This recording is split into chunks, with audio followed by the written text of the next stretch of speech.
Hi guys, I'm Rex King. Welcome back to another episode of From the Archive, and today we take a look at the private lives of Elizabeth and Essex. So, the private lives of Elizabeth and Essex was directed by Michael Curtiz and was written by Norman Riley Rain and Aeneas Mackenzie. I apologize if I mispronounced those names at all.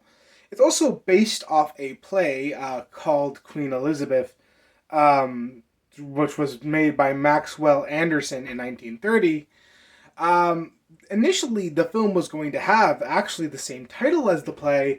However, Errol Flynn, who plays Sir Robert Devereux of Essex in the film, insisted, since his character was a major part of the film, that he should be mentioned in the title. So they decided to change the titles, and the first title they were going to give it was going to be The Knight and the Lady. And then Bette Davis, who plays Queen Elizabeth in the film, pointed out, this is Queen Elizabeth. She should probably get top billing. And she did. So they decided to change it to The Private Lives of Elizabeth and Essex. This wasn't the only problem Bette Davis and Errol Flynn had with each other. In fact, they did not like each other very much. Bette Davis actually didn't even want Errol Flynn for the role of Sir Robert Devereux of Essex. Instead, she thought Laurence Olivier should have the role, and really petitioned hard for him. However, Warner Brothers thought Errol Flynn was the bigger star at the time, so he got the part. The other reason Betty didn't like Errol Flynn is because, well, she had worked on him with one other film, and she believed that he was way too relaxed and didn't take acting seriously at all. However, they were both professionals and managed to get through the film. The film was released on November 11th, 1939. It was released on a budget of about $1.07 million and made about $1.61 million at the box office. If you can believe box office numbers from 1939, they're a little hard to find and not always accurate. Critics really enjoyed the movie. In fact, it managed to get 5 nominations at the Academy Awards that year. Didn't win any of them, but 5 nominations is nothing to scoff at. So, is this film one that should be looked back on? Or is there a reason it get lost in the shuffle of 1939? Well, let's talk about it. So, The Private Lives of Elizabeth and Essex follows the Queen Elizabeth, who is played by Bette Davis, and Sir Robert Devereux of Essex, played by Errol Flynn. This follows their relationship between the time when Sir Essex really returned from Spain, and right up to the time to the inevitable conclusion of the story, which I will not spoil for those of you who have not seen the movie, because, well, I like this film a lot. Yeah, so this is a fairly simple film. It focuses on 2 characters and their relationship, and kind of what gets in the way of making that relationship truly successful. And on the outside, that would be like the fact that the court doesn't want them together, that Elizabeth has ladies who really want Sir Robert Devereux, and even the age gap between them. But to be honest, the real conflict of this movie is the battle of pride that both Queen Elizabeth and Sir Robert Devereux of Essex have to face in this film, as both of them are prideful individuals and therefore don't really want to admit when they're wrong, which leads to some chaos in their relationship, and inevitably some high-strung bickering between the two.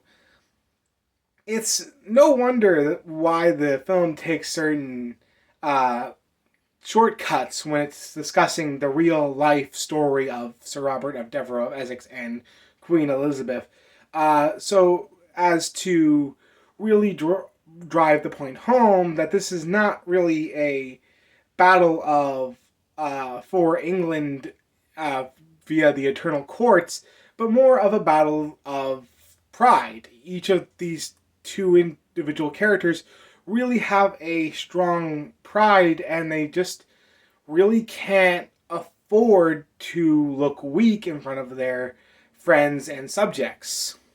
As such, that is why the film takes the route that it does, and why the story inevitably goes down the road that it does.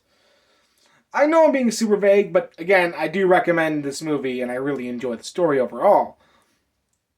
Now, some people are going to be a little bit taken off by the fact that we start really right in the middle of their relationship. This takes place about several years after Queen Elizabeth and Sir Robert Devereux of Essex met. So we start at the middle part of their relationship. But I think you get enough between them to understand what their relationship dynamic is. And the film does have a lot of scenes with those two in a room together just having a conversation. So you get a lot with them. So you don't really need the full background scope of the story. Now, if you're a fan of history, you're going to notice some major differences between history and the actual events that take place here. But honestly, I didn't mind the changes to the historical story. It's still relatively faithful with the events and how they transpired. Um, it just takes some changes with the characters, specifically the character of Sir Robert Devereux of Essex, who in history is not depicted very well because he's was kind of an idiot and was really a showboat. He really thought he was something that was special, and history shows us that he probably really wasn't all that special. Anyway, that's another thing that I want to talk about. The characters in this film are really well developed for the most part. Now, the film focuses primarily on Queen Elizabeth and Sir Robert Devereux of Essex. And we don't really get a lot with the side characters, but since the side characters are all important people in history, you really can kind of just look them up later and you'll get what they are like, really. You don't really need to get full backstories for these people in this particular style of film. You just want to focus on our two leads, and I feel like the film manages to give us enough development with their relationship and their dynamic that I really enjoyed it overall.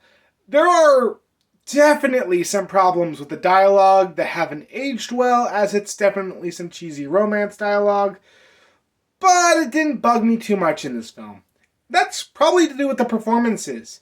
Bette Davis and Errol Flynn are brilliant in this film. I would have loved to see Sir Laurence Olivier play the Sir Robert Devereux of Essex, but Errol Flynn does a fantastic job, and Bette Davis herself, after rewatching the film years later with her friend Olivia de Havilland, who also is in this movie, by the way, points out that Errol Flynn was the right person for the job, and he is absolutely spectacular on screen. Now, I do think Bette Davis owns this film. You kind of forget that she's about 20 years old, playing a 63-year-old queen, and that's just amazing. Like, you just buy into the character that she is playing. I feel like that is totally worth talking about as far as performances are concerned. And the rest of the cast is spectacular. Now, mind you, this is a kind of an all-star cast, but remember, most of these people were kind of just starting out for the most part. I mean, yes, we have Vincent Price, but Vincent Price hadn't done anything at this point, so yeah, having him in this film was a little bit risky, but he managed to deliver a decent performance for what he did. Olivia de Havilland, like I said, is in this film, and she does a decent job playing a lady in Elizabeth's court who also pines for Essex. But we don't get a lot with her, which is fine. Again, we just wanted to focus on our two leads, and I feel like the two leading actors in this case were quite brilliant at what they did. Visually, this film is stunning for 1939. The set design, the technicolor, the way the cinematography was done. I really enjoy this way this film looks. I think it ages quite well, especially given the time period in which the movie came out. And the music, which was done by Inichi Wolfgang Korna, I apologize immediately if I mispronounced any of that, which I probably did, is also really well done. Now, it does borrow a lot of classical music at times, but that's fine. I honestly think that this film is underappreciated. Now, mind you, it came out in 1939. The same year that Gone with the Wind, The Wizard of Oz, and Stagecoach, which was a western starring John Wayne and kind of made John Wayne's career, came out. So, yeah, being the fourth best film amongst those three. Oh, God, yeah, it's going to be lost in the shuffle. That being said, I do think this film does hold its own and deserves a second look if you haven't seen it. As for the Blu-ray, it has a Warner Nights of the movie. If you don't know what that is, it's literally just a showcase of what you would have seen in the theater if you had gone to the theater back in 1939, aka a animated short, a news break, and a musical short, which was weird. And then there's also a small featurette about the making of the film. I wish the featurette was a little bit longer. We got a little bit more with it, but it's decent enough, and I do think this film is worth a buy on its own. I really enjoyed this film, and I thought it was quite surprising. I didn't actually expect to really like it as much as I did. Anyway, that's what I thought about the private lives of Elizabeth and Essex. What do you think about it if you've seen it? If you like this video, like, comment, and subscribe. And next time, speaking of John Wayne, we're going to take a look at the Barbarian and the Geisha. See you then.